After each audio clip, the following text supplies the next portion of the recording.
Welcome to Hired Navigate Your Job Search. We are actually coming from you LinkedIn Live, Facebook Live, and YouTube Live, and then by Saturday afternoon we're all on all podcast platforms. The idea of this is really to turn around and have a discussion on one particular topic that's struggling for folks that are in job transition or contemplating a job transition, and bring on a subject matter expert. And so we can go deep dive those questions and hopefully help you much better navigate your job search. We also encourage questions because the fact that you might be so bold to ask the question, and we really appreciate it, while others, there's probably at least 10 viewers hoping that somebody would have asked the question. So again, encourage the questions. This episode, and I'm going to share a little thing here, but this episode, we're going to be talking about networking, connecting, and giving to a new job search. And those who don't know Larry Kaufmann, I've got the pleasure of knowing him for a couple of years. Great guy. Larry Kaufmann is a bestseller of the author NCG Factor, which is networking, connecting, and giving. And we're going to be talking about that, not just in job search, but a way of life. And then also he is a regional manager director of global, I missed something, I think he's global sales and marketing. And then he's also a keynote speaker live and LinkedIn and a life transformer, and I can attest to that. So I want to welcome to the show, Larry. Thank you very much, George Murray, and it's Regional Managing Director of Jefferson Wells. All right. And that should help a little bit. It's okay. It's early in the morning, George. You need more coffee. Well, not only that, but we were literally coming up on the wire about 10 seconds before the show started because of technical difficulty, I love IT, and I wish I could turn around and have an IT person fully on staff, but it doesn't, the show funds don't allow it, so. That's okay. Thanks for having me. So, hey, always a pleasure. So Larry's actually been on a couple of our shows previously with Coffee with George and Phil that ran 2 years. A little bit of the same principle of helping people in job transition. So tell me, Larry, kind of what is Larry's day in the life of a week? Because you're doing a lot of great things. Well, I serve in a leadership role at Jefferson Wells, a division of Manpower Group. So, that keeps me very busy with an incredible team across about 16 different states. And then as well, I do a lot of public speaking every month.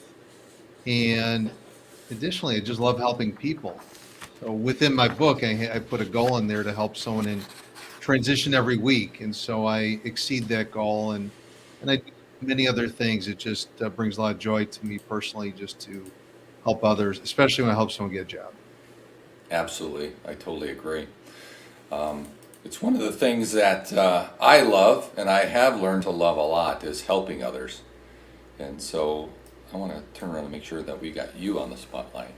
So are we ready to just dive in? Actually, we could have actually called this whole podcast today the NCG Factor podcast, because the questions really relate around building relationships, connecting, and just more of that one meeting, which I call it's transactional, and I know that we've been in a few of those, but really developing and creating long-term relationships that, kind of go on and on. I mean, I met so many great people in my first job transition that are not only a part of my everyday, friends and family, or friends, etc., but more importantly, they're kind of like my personal board advisors. None of those people on my personal board of advisors were long-term people that I knew prior to job search. So one of the first questions is what are the most common mistakes candidates make during interviews, and how can they avoid them to stand out as a top contender? Well, I think one mistake is a lack of preparation, and I think it's, coming in well prepared with really good questions and understanding not only about the company, but the people or the person you're interviewing with.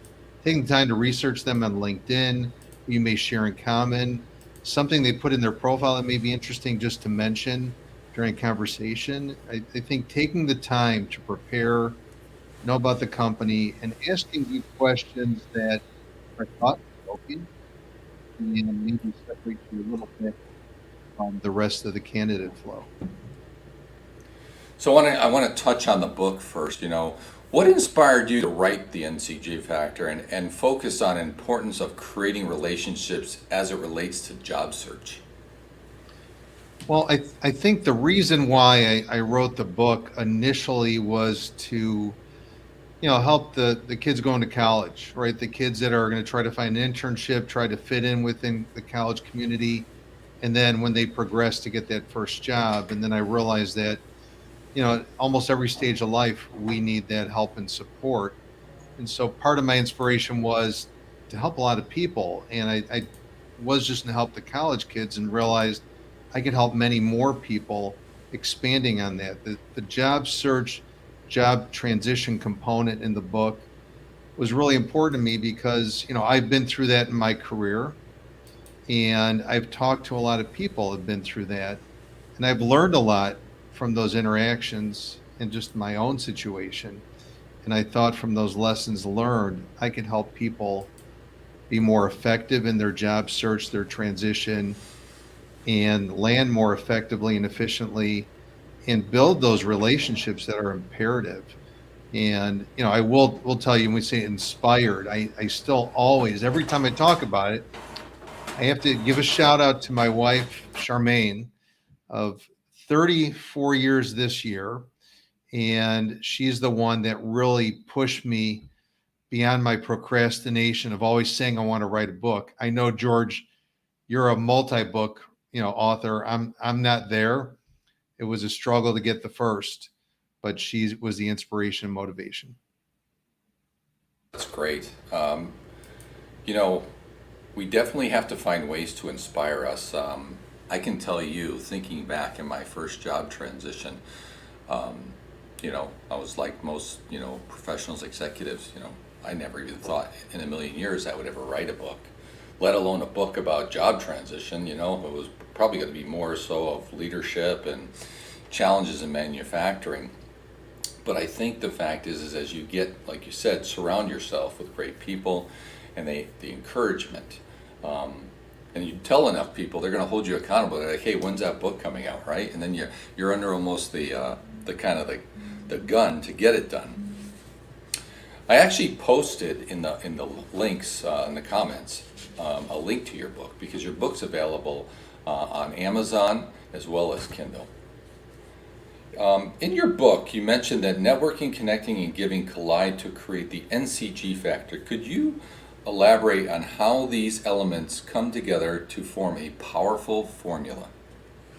Well, that's a real good question. So, you kind of start with networking. And I redefined it in the book because it's not the same way that everyone thinks networking is. More of that, like, you go to an event and it's just, throwing out your business cards.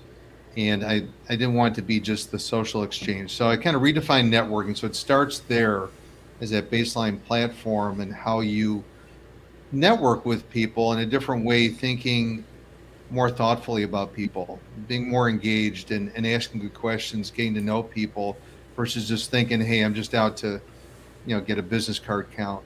And then the connecting pieces, George, if we're at some event, or, when I came to Minneapolis and brought you together with people, it's like, well, you need to know so and so. Mm-hmm. And after I learn about you, hey, you should know Lenny Newman, even though you Oh know him. yeah, But hey, you should know Lenny Newman. We always have to bring him up when we talk. absolutely. And if you didn't know him, but after talking, to be like, do you know Lenny? Let me connect you. And he's at that event, and I connect you. You don't see that happen a lot. People aren't as engaged. They're just so high level. But I really take the time to get to know people.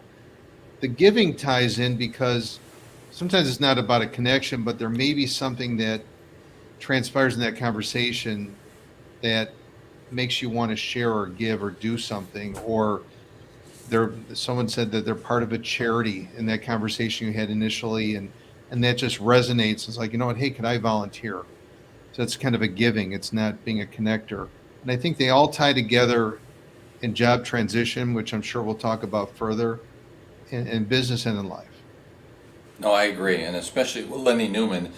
If you haven't met Lenny Newman and you're in Minneapolis area, then you're probably not networking because I think Lenny was the eighth person I actually traditionally networked with. And after talking to him a couple of minutes, he's like, okay, well, I already done my homework. You're an Army guy, you're an ops guy, so I can be really direct. And he's like, his little 3 and 5 by pieces of paper, he like wrote down 8 names. He's like, you need to talk to these 8 people. And I was just like, wow, this guy's got this down, right?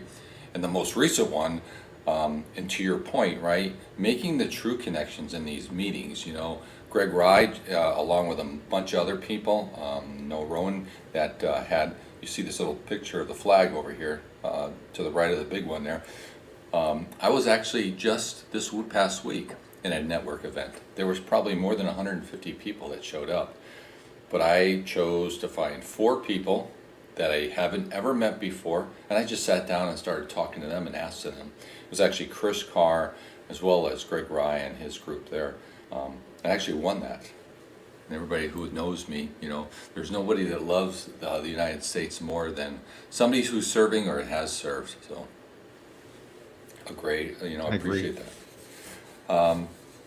Getting back to the questions here, and I want to make sure I'm a little bit organized, is that how can the NCG factor help individuals in fast-tracking their ways to authentic and life-changing personal and business relationships?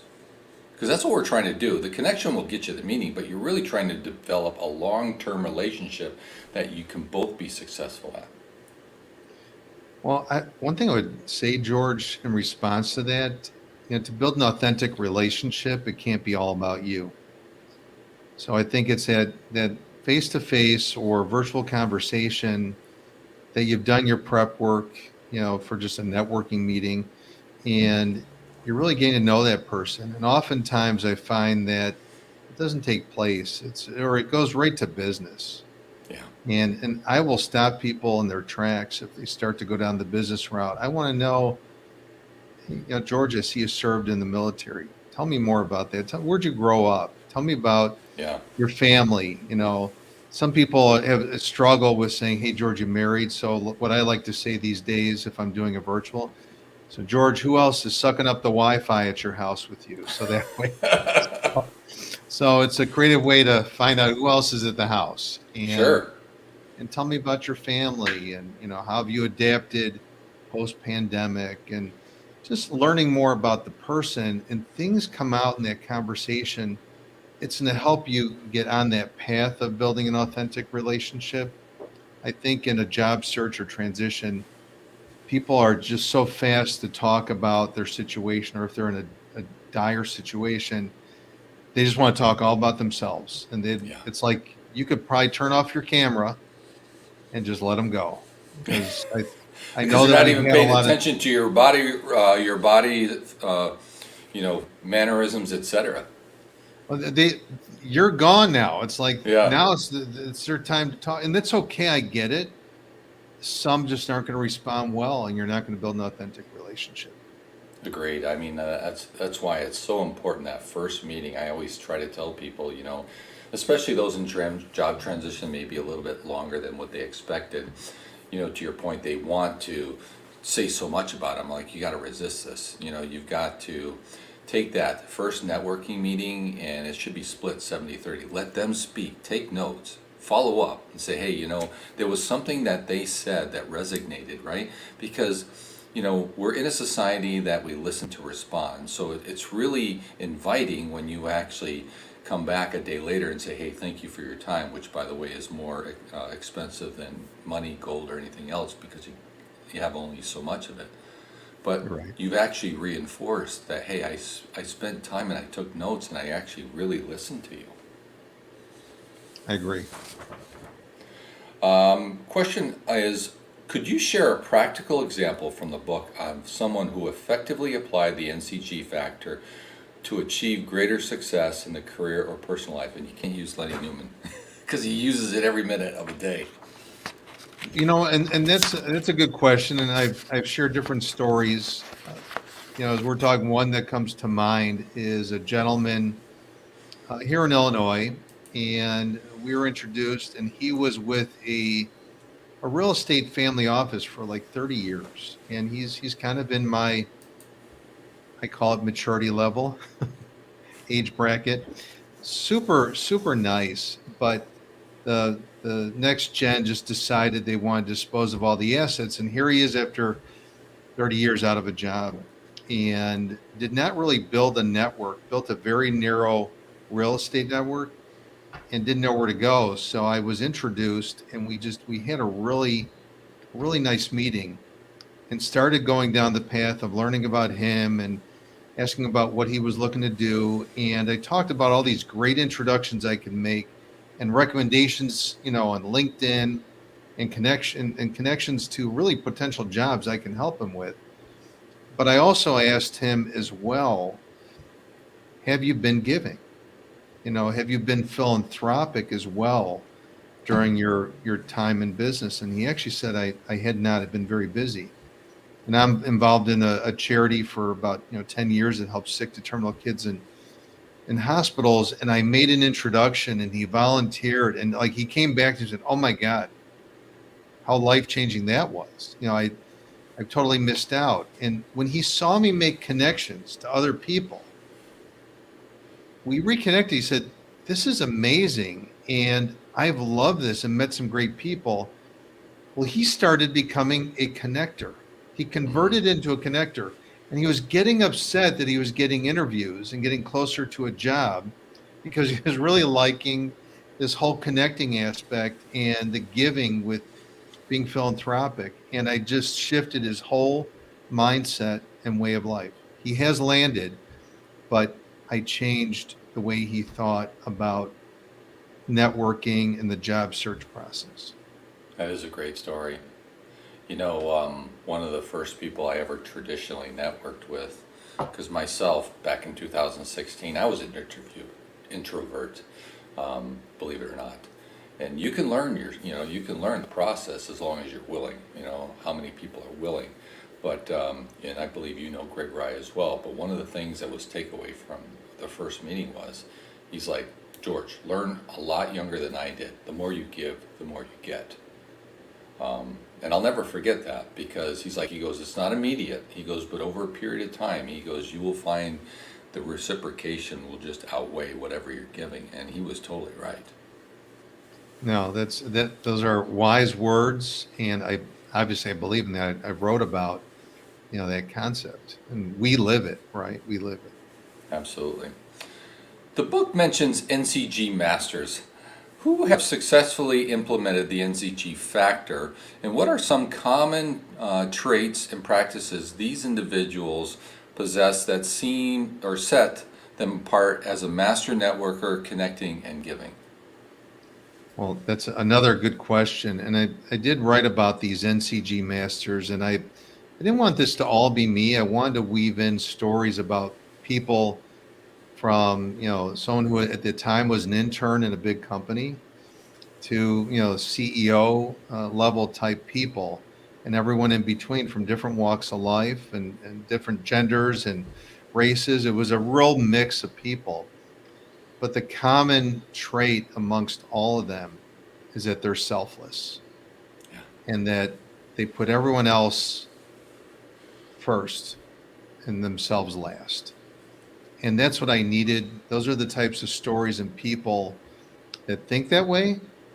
And I built those relationships with those folks. And it's funny, one of them just called me yesterday. He said, "Larry, I heard you on another podcast. You said this. I loved it. It was fantastic. It really resonated." And just, we spoke with each other, caught up, and it was just like one of those things like, "Hey, remember, anytime you ever need anything," he's like, "Oh yeah, anytime you need anything." And so I have these great folks that I will do anything for, and they will do anything for. And that's what's in common with those folks, and that's why they're featured in my book. No, agreed. How can the NCG factor be particularly beneficial for individuals who are in college and going through a career transition? Because, that's one of the things I'm frustrated with is it's one of the skills that is not taught in high school, colleges that I think would help them far better throughout their career. Yeah, and I agree with you. And well, that was the impetus for writing the book, that I thought in college, if I go back to my days, that was ancient times, right? That was pre-internet. I don't even know if we had phones. Anyway, but it was a long time ago. And Probably had those so, brick phones, right? right. Well, not even, right? That was even before brick phones. So, Yeah. look, I feel when I was in college, I could have really leveraged this book and networked with my professors and connected with them on LinkedIn. Imagine that, right? How amazing that would have been, and connect with the kids around me, and actually become a mentor or a tutor, or share my knowledge. There's so much more. Volunteered with charities, all things I talk about in the book. And then as you start to progress and you're in that transition, when you're leaving college, you're in transition. If you don't have a job, you're in transition. Yep. And it goes on through our careers, and you're in that situation, and I've been in that situation.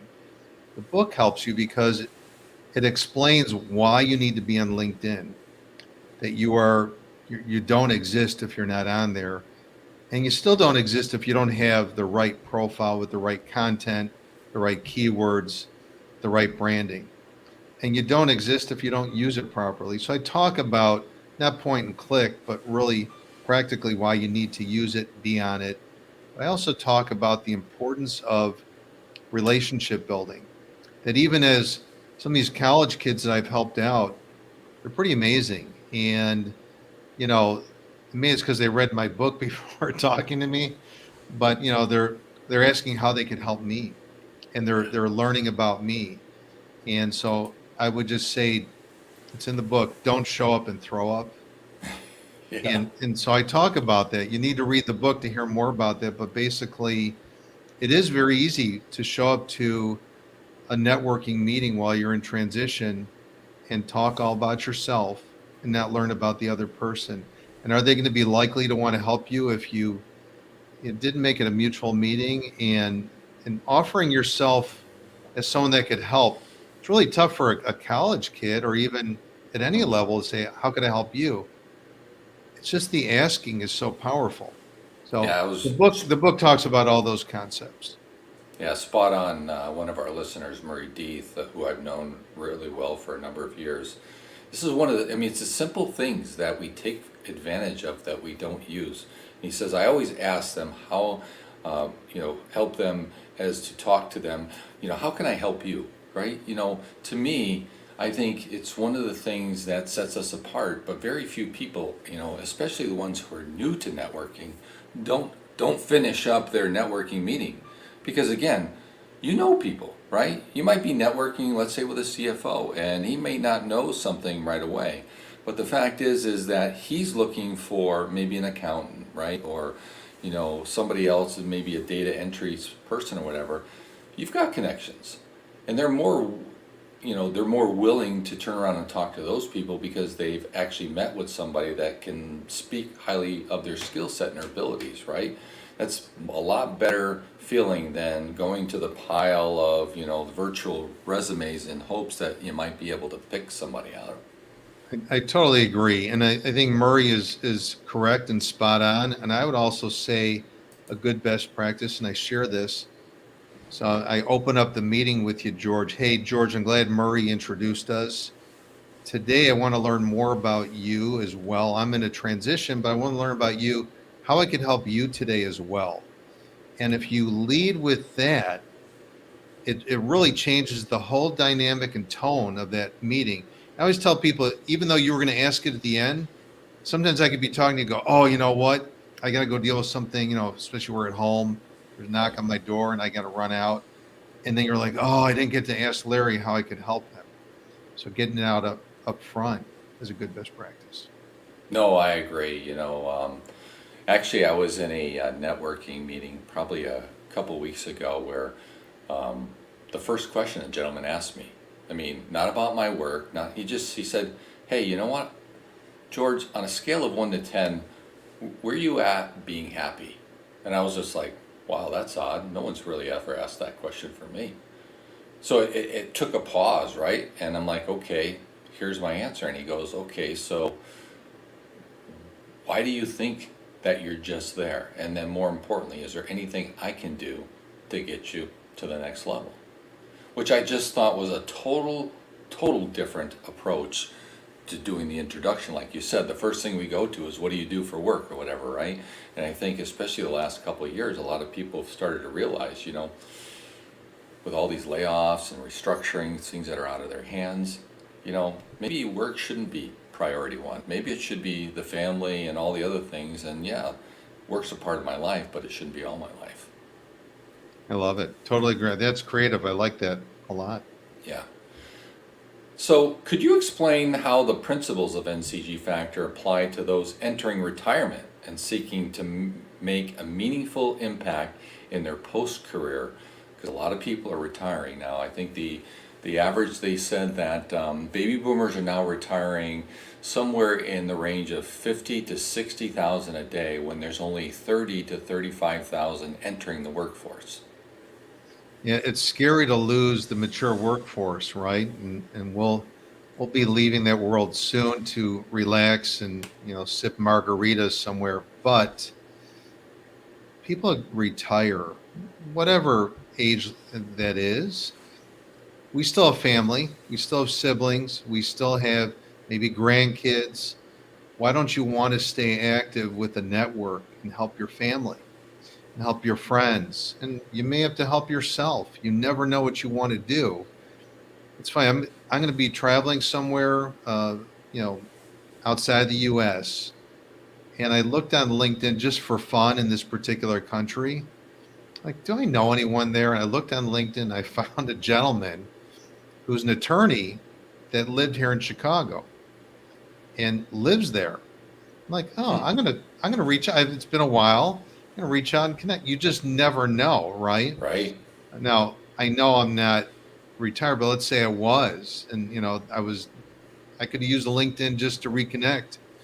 And so I would say retirement is just another stage of your life, and you don't have to throw in the towel.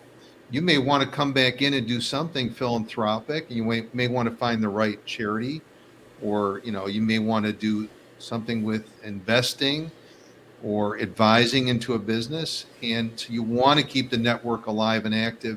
It's good for the brain too, so we don't go to mush when we retire. Hopefully that Agreed. helps, George. No, absolutely.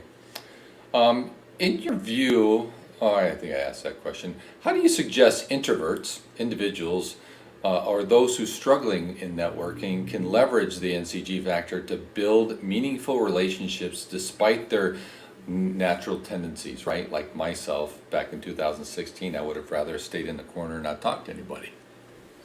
And this is a real good question because I talk about in the book, and I have to tell you, a lot of us are introverted. I've spoken with CEOs who say they're introverted, and a lot of people have to push themselves to be extroverted, but they're really still introverted.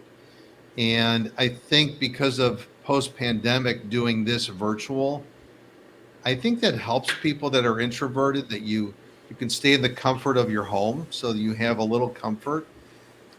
As you're trying to build a network to get that job, start out warm, right? If your family still likes you, your family could be helpful.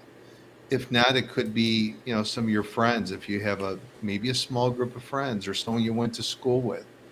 And so start out with the warmest network. It may be several people, but it's a start.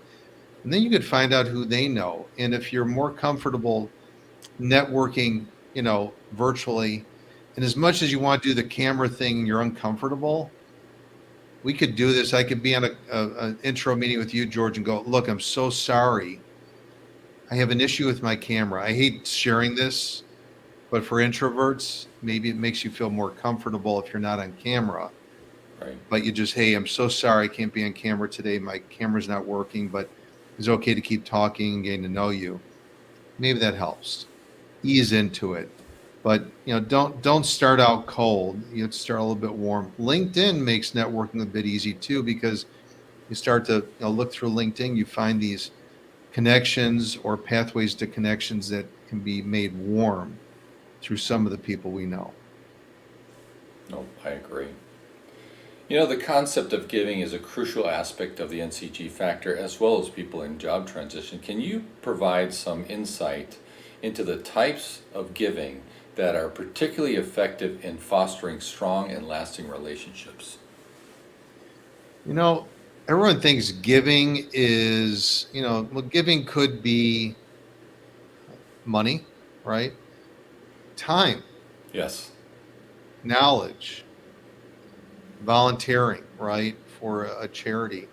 I met an executive and getting to know this executive. He said that his daughter was in marketing, moving into sales. It's just this conversation out in Denver. And I said, "Oh, well, Scott, can I connect with your daughter?"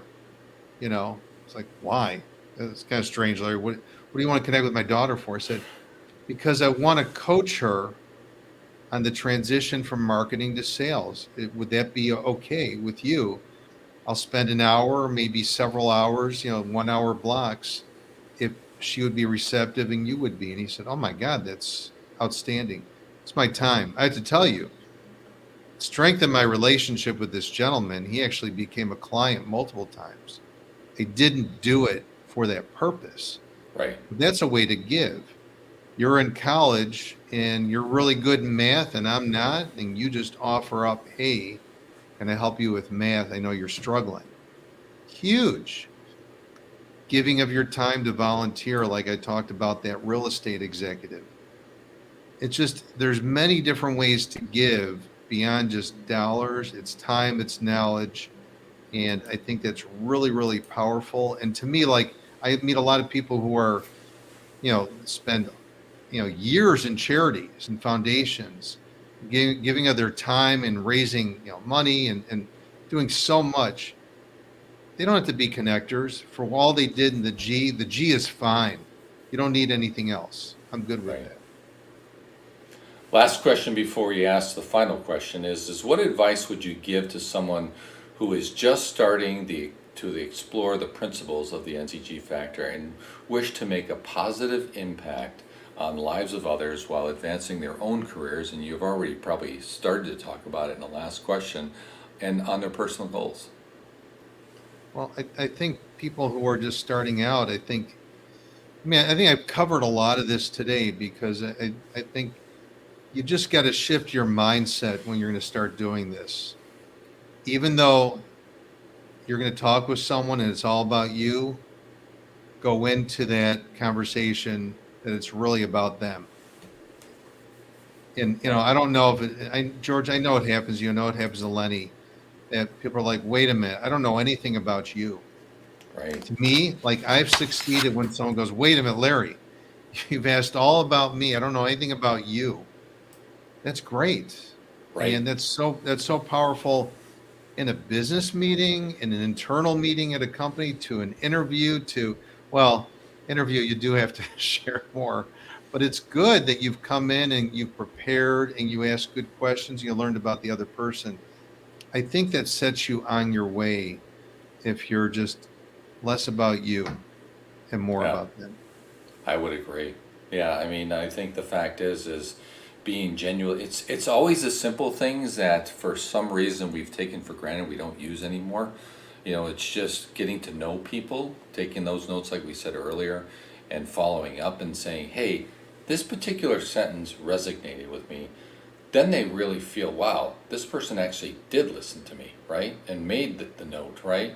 And I don't even remember saying in that on the conversations. But then when they start to go over in their mind, they're like, oh yeah, I did say that. But that was so much that was so much smaller than the whole conversation. That tells them that you took a general interest in what they said. I agree. Totally. Agreed. Well, hey, Larry, I do want to appreciate you coming on the show again.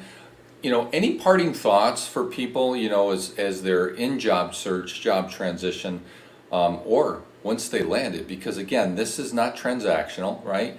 You should be building relationships, like we even said, even going into retirement. A lot of those people that, when we get up there in those ages, people are either moving away for health reasons or another opportunities, and you've really got to expand your, your group or it's going to diminish. So, any parting thoughts as far as helping those people in those categories? Look, I think just everyone, as I've already referenced, if you lead with yourself, you lead with yourself. So make sure to offer, how can I help you, Yes. is so powerful. I have to keep reinforcing that, is how can I help you? And if you ask good questions and listen, like you said, you may be able to offer how you could help that person before even having to ask the question. And that happens to me a lot. So ask good questions, do that research, do your homework, and I think you're going to lead a much happier life for yourself, personally and professionally. Nope, agreed. Again, Larry, I really appreciate your time. We're going to put you back in the studio depending on your schedule. You can drop off or you can wait and we can follow up with notes later. I'm just going to wrap up the show. We've got a landing success that's going to take about 9.5 minutes and then we'll close the show. So Awesome. Thank you so much, George. Great pleasure today. thank you, sir. Well, there you have it. I've had the tremendous experience of actually meeting Larry and been part of his network for a couple of years now, and he never disappoints. He practices what he preaches. He helps so many other people like myself and others, and he's always giving. And I think, that's kind of the best approach, not only when you're in job search, but in life in general, right? You become more positive because even at your lowest points, you've been out for a couple of months or whatever, maybe longer than you expected, you're still able to give. You're able to give time, experience, knowledge, and everything else. It really helps other people. And when that time comes that they may need somebody like you or know somebody that needs like you, you're the first person they're going to turn around and reach out to. So I want to turn around and preference the ending of the show. We've got a landing success. It's going to take about 9.5 minutes. You can go back on our YouTube channel or our Facebook channel and see the videos, or encourage you to watch it to the end for 9.5 minutes. But again, appreciate your guys' time, viewing, and questions, and look forward to seeing you next week.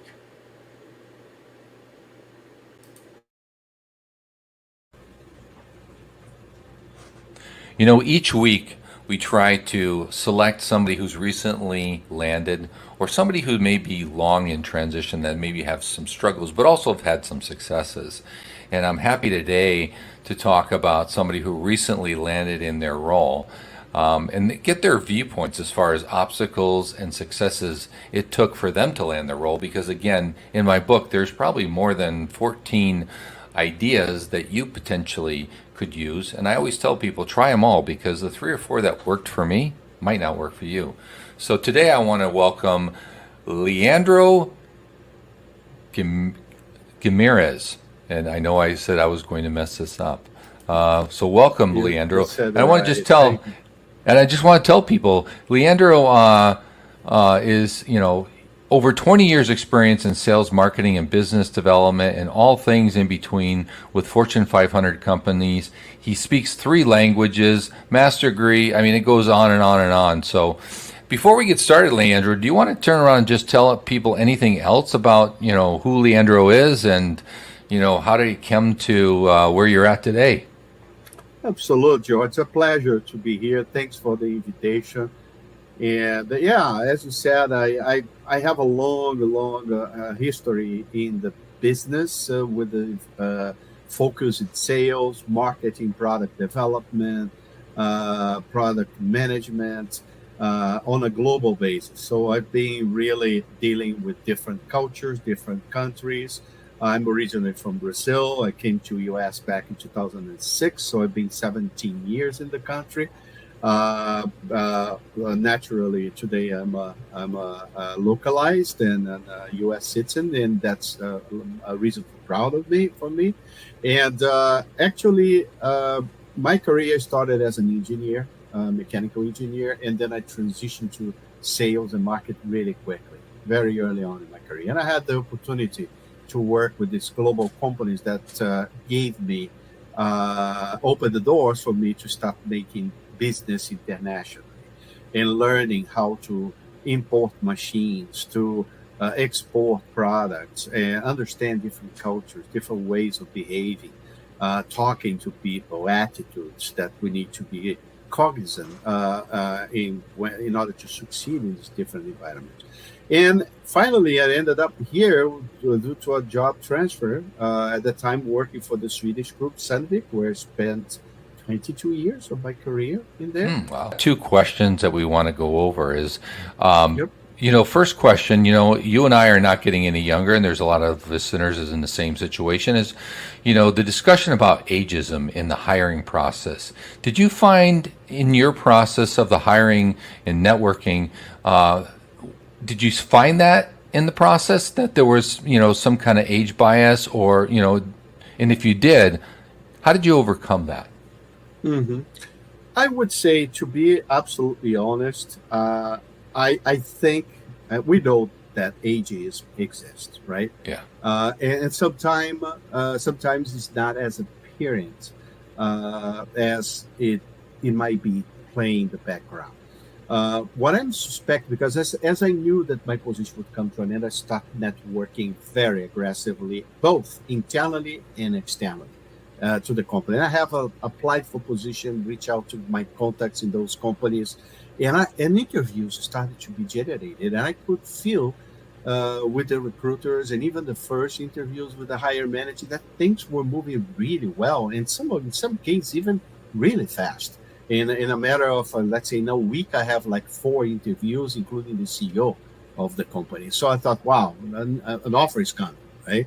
And everything was good. And then suddenly, things would change. Right. Oh, you're a great, exceptional candidate, but you know what? We're going in a different direction. Go into a different direction. Yeah, exactly. So there's where I grasped that my age could be playing a role in those choices, right? Right. But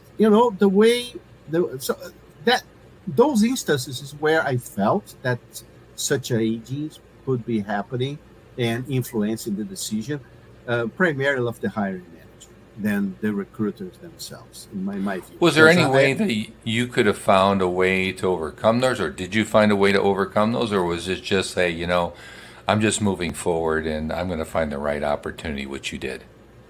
I did a combination of both, right? Yeah. So I would say the way you have, my view, the only way you have in situations like this is to present yourself absolutely at your best, right? What I mean by that is showing self-confidence. First of all, you need, without looking pretentious or Sure. but you gotta show confidence, show that you know what you're talking about, that you have the experience. Because don't get me wrong, I mean, baby boomers are retiring at thousands Record and thousands, rates. Yeah. record rates, and the market is in need of experienced people. So that I believe this is one of the greatest time in many years for us experienced workers to take advantage of it. Hey, next question is, looking back, what were some of the best practices you use in the overall job search process? This is something is letting everybody know what you're looking for, right? And sometimes we think that networking. I think there are different types of networking, right? There are the formal ones, the ones that we prepare ourselves and we go structured way, like your book tells us to do, and so on and so forth. But there's also the informal network, which is when you're mowing the lawn and you have your neighbor on the side and you start chatting and maybe, let him know what you're looking for. And sometimes when we are in this uncomfortable situation, we try to be shy and more introverted and feel a little bit ashamed or whatever feeling we have. Fight that off and let people know. Let people, your friends, your neighbors, everybody, because you never know when someone will know someone else that can be a door opener for you. I do appreciate you coming on. I just want to always ask the viewers, there's probably always a question that we don't ask that may hey, you know what, this really helped me. So I want to know, is there anything else you want to share with the viewers as far as what you saw as either an obstacle and you overcame it, or a success that you just never found out until maybe somebody told you in a networking meeting? No, I think the obstacle itself, as I said, I think is the aging, Hmm. and I think we already spoke how I overcome that, to doing my part, doing my contribution, and keeping myself energized, doing things that keep me energized, keep me with positive thoughts, positive emotions. So that's another side of the individual effort that we all need to do in order to present ourselves at our best. Well, I appreciate the time coming on board. I want to wish you luck going forward in your new role. Thank And you. yes, Leandro, all the best. And like I tell everybody else, don't stop networking. Maybe you have to slow it down a bit, but I tell people don't stop networking, because you just don't know. You might be looking for an opportunity, be on a board or something like that. And if you're not out there networking and your head down like most people do, go back. The next time I'll see you is 3 years from now when you're in job transition again. Yeah, you're absolutely right. And this is something that we all need to do and get better at, making sure we go there. Thank you, George, for this opportunity. Great to share some of my own experience in going through this process. Well, you heard it. Over and over, we tell people that you need to have a plan. You have to work your plan. As a matter of fact, I met a gentleman today who's been out for a considerable long time than anybody would think, and you got to keep planting those seeds. 15 to 20 new people a day, and there's so many opportunities and ways to get connected to new connections that can, like Leandro said, help you find your next opportunity. And so I tell everybody, continue to networking long after you've landed your role. You're my